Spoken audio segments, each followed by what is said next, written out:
tour for the dead. Only in the spiraling depths of the infinite shades of black, behind my eyelids, do I ever feel at peace. The near constant pressure behind my eyes fades, and the constant weight that bears down on my shoulders eases. And it is here, in the garage of the old asylum, that I feel a sense of calm. "Stan!" The quivering voice is barely a whisper. "I'm here!" The words spring up from somewhere deep in my chest. I let out a sigh and allow myself to rise back to consciousness like a bubble of air surfacing in a murky pond. My eyelids flutter, then open. The room around me is still dark, but my eyes adjust quickly, and I pick out Reggie's hunched form at the far edge of the room. "Your boot is untied." His voice is still a whisper, though the quiver is mostly gone. I check my watch. It is a few minutes past 1 in the morning. I find my feet and strike a match. The small flame burns like a mini sun to my dilated eyes. I give them a moment to adjust before I light the old gas-fueled lantern and lift it high. The light chases shadows to every corner of the room, and the reflections of the flames dance in Reggie's eyes. I take a moment to study the boy. He is still young but reliable. I can hear the fear in his voice. I can see it in his posture. His fear makes him wise. Only a fool would not fear this place. For short raps at the garage, they pull my attention back to the task at hand. Reggie jumps at the sound, then glances foolishly in my direction. I only watch him, unjudging. Let's get this show on the road. Pat is the ground man. He came on a few years back to help with the tours, but just couldn't cut it. Now, his job is to collect the fees and sneak the guests past the night guards. In truth, the guards know what takes place within these old walls, but they don't care. Sneaking past them does add a level of excitement for our customers, though. Pat's signal from the outside is to let us know how many groups will be joining the tour. 4 knocks mean 4 parties, each left at a different entrance, each waiting to be collected. Which entrances are active? I ask Reggie in a hushed tone as we walk through the double and into the first of a labyrinth of corridors that snake through the old complex. The halls are wide and barren. Voices carry effortlessly down the worn, tiled hallways. "It's the first week of the month," Reggie says, "so Pat should be using the west side foyer, room 112 with a missing window, the rec room entrance, and..." Reggie trails off. I give him a minute before opening my mouth to speak, but he comes up with it at the last moment. "Hall 2B, at the fire door exit." "Good," I say. "You have the keys?" "I have the keys." "And why do we use lanterns?" "Flashlights fail. Batteries die. Oil always burns." "What are the rules?" "Everyone stays together. No exceptions. Stick to the main hallways and common rooms. Some rooms can be opened on special requests, but none of the rooms on the second floor, West Wing, and no rooms that have red X's on their doors. The kid is a quick learner. He will be running tours by himself soon enough. You seem to have it well in hand," I say. "I'll let you run the whole thing tonight. I'll just observe."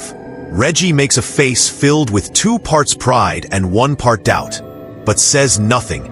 The hallway leads us to the first of many intersections, and wordlessly, we both drop to one knee, cross ourselves, then stand and pass through the intersection.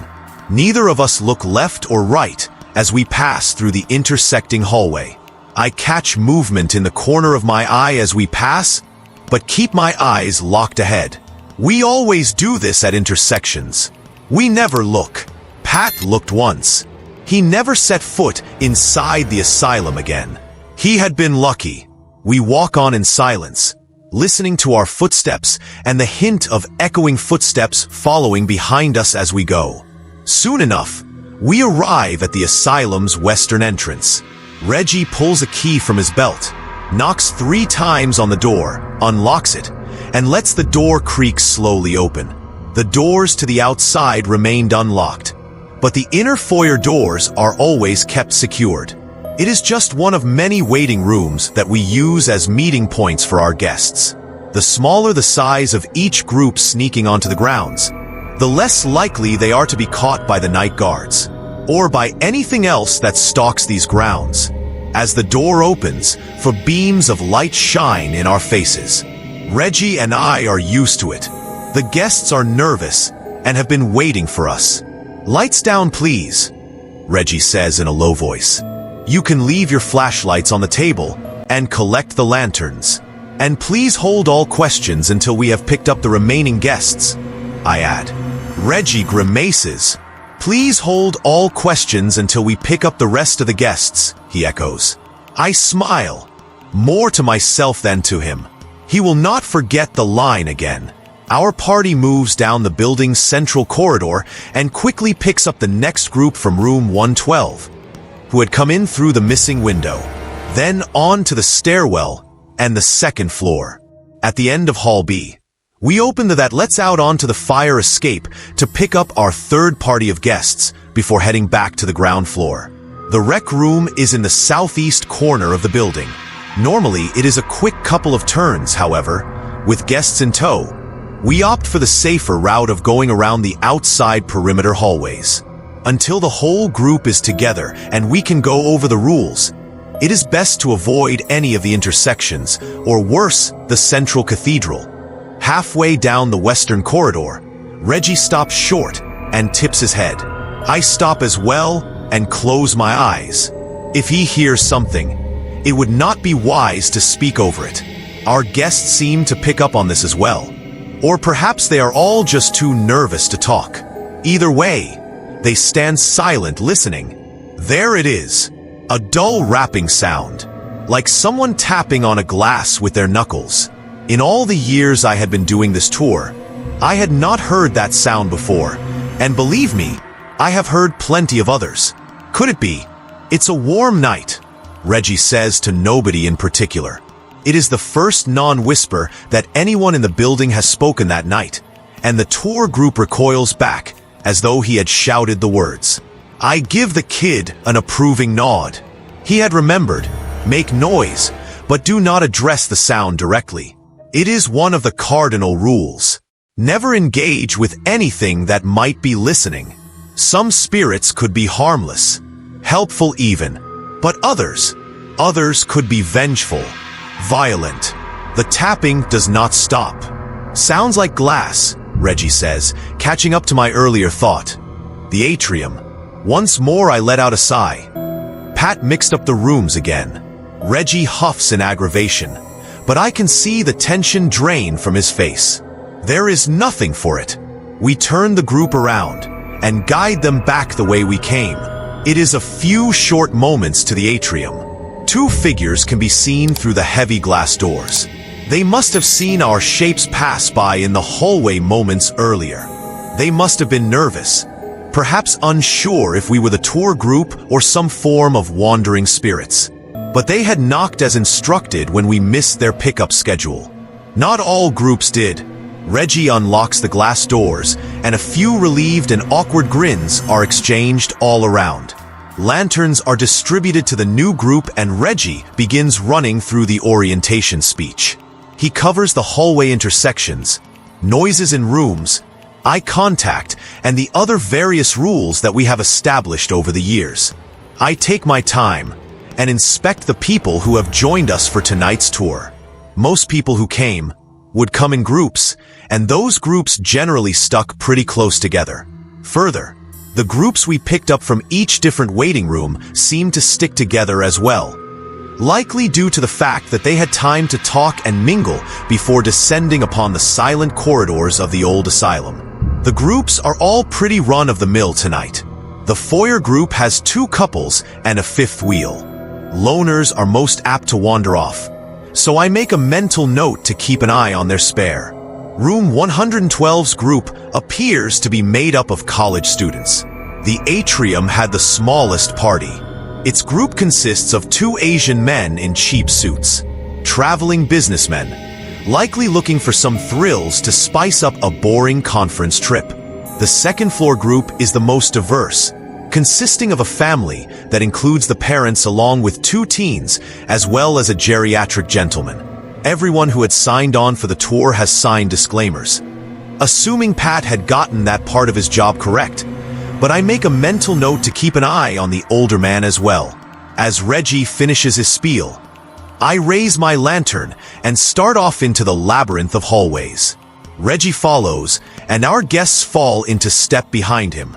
Sternworm Asylum was founded in 1869. Reggie begins. His voice is barely above a whisper, but it carries to the entire group with ease. The original building was commissioned by a minister who wanted to build a cathedral, but he died before the work was completed. We led the troop away from the outer perimeter hallways and deeper into the long abandoned and neglected hallways. Reggie continues. His family would eventually donate the land to a doctor who had radical ideas regarding the mental toll of the Civil War on the soldiers that fought in it, as well as the civilians caught up in its wake. I stop at a hallway, drop, cross myself, then watch to be sure everyone in the group does the same before moving through the intersection. Dr. Sternworm would expand the original chapel and outbuildings extensively over the years, connecting them. As he expanded the grounds, he expanded his patients. He took on additional mental patients to attain federal grants and funding to continue his research on what we now refer to as PTSD. As I walk, kneel, and cross my way through the asylum, I fall into autopilot and withdraw as much as possible into myself. Reggie is keeping a good eye on the guests, and the first leg of our tour is generally rather uneventful. I let my mind wander. They keep grinning at me, Reggie mutters under his breath. I pull back out of autopilot and look at him. His gaze is locked on the 2 Asian businessmen. We are near the end of the preliminary tour and are standing in an observation room on the 2nd floor. It looks down on the northeastern day room. The day room has always been a surefire spot to observe paranormal activity, and today is no exception. A lone wheelchair is rolling in a never-ending circle near the far wall. The more skeptical in the group will convince themselves it is staged. Reggie, and I know better.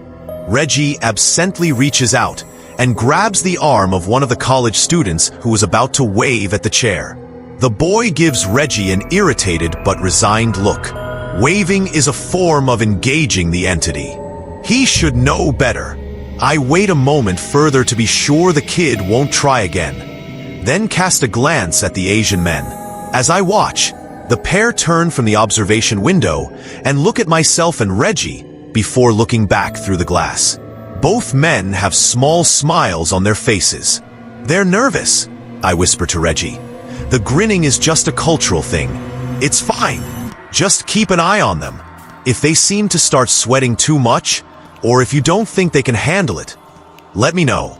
Reggie relaxes visibly. I study the men again before adding, yeah, they're just nervous, but something is nagging me. Something feels off. While I had been zoned out the first stretch of the tour, I had noted an unusual lack of activity. The beginning is generally quiet, but never this quiet. There is always a slamming or glass breaking, or even the sound of mild sobbing while traversing the hallways. Tonight, it had been silent up until the observation room. Too silent. I shake my head. There is no such thing as too silent in these halls. Tunnel vision kills, I remind myself. I rub the back of my stiff neck, trying to work a knot out, then lift my lantern to take in the whole group. If I focus on one guest too much, I may miss another guest making a mistake. We had lost guests before. In fact, we had lost both guests and tour guides from tunnel vision. It was a mistake I was not planning on making tonight. I give the Asian businessmen another once-over. They still seem to be studying Reggie and me and copying all our movements and gestures as closely as they can. They are nervous but attentive. The old man is looking through the observation window with incredulity, but he looks fine as well. I see no reason to cut the tour short. After one last glance at the college students, I make eye contact with Reggie and give him a short nod. He nods, almost more to himself than to me. The tour will continue. Underground. That is where the real activity is. There are a few rooms above ground with red marks banning entry. On the several subground levels, though, nearly every is marked. The underground is where the experimental treatments were administered. It is where men suffered, died. It is where some of the more dangerous spirits in this cursed building linger. There are 7 entrances to the underground, but only one that we use.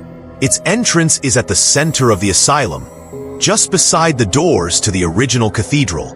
Reggie starts the group moving again, and I fall into step at the rear to keep an eye on our guests. Reggie continues his spiel. As Dr. Sternworm built his expansions, he kept the cathedral at the heart of the structure. Some think he was a religious man and valued his patients having a place to pray and reflect. Others believe that he wanted a place close by in order to petition God for forgiveness for the atrocities he was committing just below its holy foundation. I watch as the group drops in unison to cross themselves before passing through the next hallway. One of the teens, the boy, glances to his right as he crosses the hallway. He turns his head back quickly, whether from startlement or indifference, I cannot tell. Eyes front, I whisper. The boy's ears turn red and his shoulders bunch up. He is embarrassed and scared. That is good. He won't risk looking again. As I cross the hallway's intersection, I feel the temperature drop. My pulse quickens, and I do everything I can to prevent my pace from increasing to match it. Do not engage. The words bounce around my empty skull as I stave off the natural impulses of fight or flight. It bunerness. A voice breathes in my ear. I can feel its breath on my earlobe as the small hairs on my neck stand up straight. The weight of an inhuman presence pushes on the light from my lantern, stretching it out across the hallway unnaturally. I keep my pace and pass through the intersection. The heavy, crushing presence seems to fade behind me to a low hiss. No one else of the tour group had reacted. I doubt if any had heard the voice, but the hairs on the back of my neck are still standing on end. Is it following us? Do not engage. Did the spirit latch onto me? Or perhaps onto the boy? It is not the type of souvenir one wants to bring home from a place like this. I make a mental note to make sure to keep an eye on the boy. Reggie continues his speech, unaware. SDYRNVYRN believed in very aggressive treatments, and he pioneered methods that today would be considered little more than torture. He also believed in putting patients out of their comfort zones, and often hired doctors who would only further traumatize their patients. For Union soldiers, he would hire doctors from the deep South with thick Southern drawls.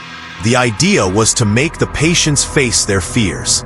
This practice was continued by his successors by hiring German and Italian doctors after the Great War, adding Japanese doctors after World War II, and finally Russian and Chinese doctors during the Cold War. We cross another hallway. I cannot tell if the presence behind me is still there, or if this growing sense of unease is due to getting closer to the cathedral.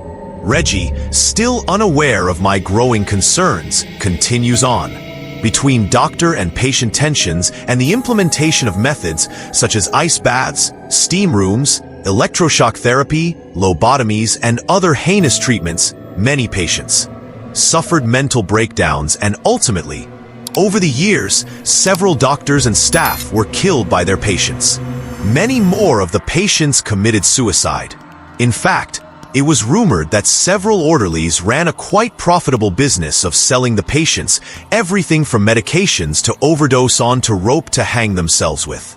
Ahead of me, Reggie rounds the final corner that leads to the basement.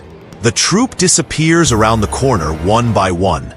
With them out of view, and against my better judgment, I cast a short glance over my shoulder. A lone man stands in the middle of the last intersection, The telltale burns on his temples and blood seeping from his eyes tell me he had suffered electrotherapy and a lobotomy. I give no sign that I see him, mustering all my will on focusing my eyes through him as though he is not there. I count to 3 in my head, then turn back and round the corner. Alarms go off in my head. Something is wrong. Something is very wrong. First, Reggie and the tour group are already halfway to the stairwell.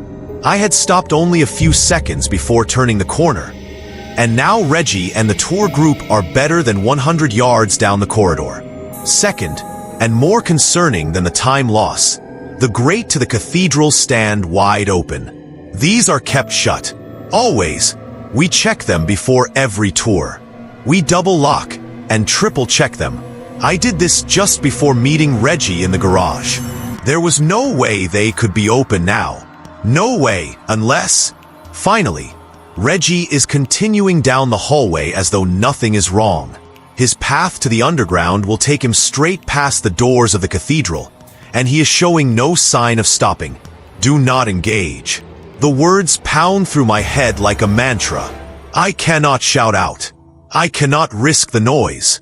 Cannot risk awakening what lingers in the cathedral. I sprint forward. It is risky, but I see no alternative. The tour group and Reggie are my responsibility. I have to stop them.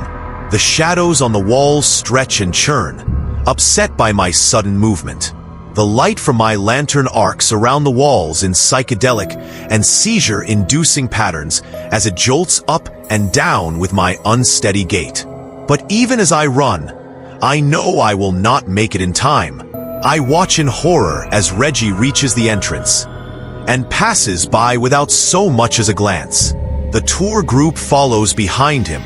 First the college kids, then the old man. One of the older couples passes by, and they seem to shiver as they do so. Do they not see?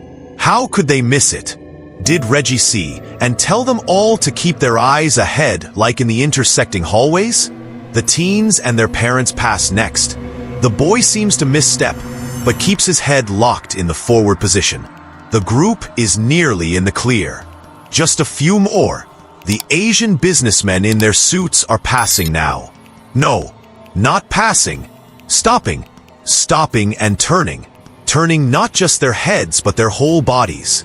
I am screaming now as I run. Screaming at the top of my lungs, but no sound is coming out. I am running flat out, but the shadows that were first stretching across the walls are now stretching the walls themselves. Stretching out the hallway, making it longer and slowing my progress through it.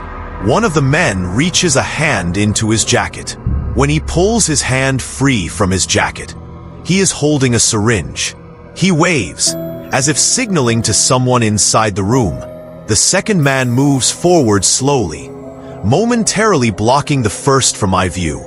He then bursts into the room in a single violent action. I skid to a halt and peripherally, I see the shadows rush past me on the walls. The man with the syringe is in view again, but he no longer looks like a businessman. His suit is gone, replaced with a green surgical apron. He walks purposely through the doors of the cathedral. Then the screaming begins. I coax my legs to move again, and find myself stepping up to the doorway of the cathedral. It is a massacre. 3 figures in white scrubs lie motionless on the floor, their white uniforms splattered with dark red sprays of blood. The 2 Asian doctors are there as well, one of them kicking and screaming in Japanese as the patient on top of him is throttling him with his bare hands. The other lies dead with the syringe he had carried stuck through his own temple. "Stan!" Reggie snaps, then sucks in a short breath. I jump as Reggie's voice cuts into my thoughts. I rip my attention from the cathedral massacre to see him looking at me with concern on his face. The tour group stands behind him. How? I start without knowing what to ask. Reggie holds up a hand to still the tour group as he looks up and down the hallway. Where he starts, then trails off. As if in answer, the voice of the Japanese doctor screaming in his native tongue echoes through the hallways around us. Reggie and every member of the tour group flinch instinctively, and several people clap their hands over their ears. My head jolts back to the cathedral. They are closed. Closed and locked. Double locked. I reach out a hand and yank at the chain. It does not move. Reggie looks the up and down, clearly concerned. The businessmen. I look past Reggie and scan the faces of the tour group. The businessmen are not there. We are too short. Or rather, we were always too short. The Japanese businessmen were not tourists at all. They were doctors. Dead doctors. Spirits. Continuing on with their work in death as they had in life. Studying, observing, and when necessary, administering treatments. Tourist, patient, spirit. They knew no difference. We were lucky. Very lucky. From Reggie's pale white face, I could see he knew that as well. Tour's over. Reggie manages with a gulp. There are a few groans of protest, but Reggie silences them quickly. The garage is a short walk from where we are, and we get there without incident. Pat is waiting for us. Short tour, Pat says. It is an observation, not a question. He can see the strain on Reggie's face. He knows something happened. He does not ask. He does not want to know. The atrium dash, I start, but Reggie cuts me off. The atrium is compromised, he tells Pat. Pat's face turns sour, and you'll have to collect the group from the rec room and give them refunds, Reggie adds. We never pick them up. Pat looks confused, but does not argue. He does a quick head count, then ushers our guests out of the asylum and into the night. Pat didn't mix up the drop-off points. Reggie's voice is low but even. It is the voice of someone whose parachute failed and had to resort to the reserve chute. I don't answer. I just stare past him. The businessman, he trails off. I shake my head and start swaying gently from side to side. I'll understand if you dash. Reggie cuts me off, his voice seemingly far away. We're good. We're all good. Good. I repeat the word, still staring past him, staring at the boots that sway back and forth, dangling over his shoulder. They look so familiar. The left boot lace is double knotted. The right lace hangs untied. They look like my boots. Reggie gives me a hard look, then glances over his shoulder to see what I'm looking at. He inhales sharply and turns back to me. See yak at the next tour, Stan, he says quickly as he turns and heads for the door. I open my mouth to respond, but my bloated tongue no longer allows words to pass. My neck itches where the bruises and rope burns still sting. I reach out a hand towards the swaying boots below me, desperately wanting to retie the right lace, eternally unable to do so. The door closes behind Reggie. I am left in darkness, left to hang, to sway, to wait. Stan! Reggie's voice is barely a whisper. The words spring up from somewhere deep in my chest. I'm here!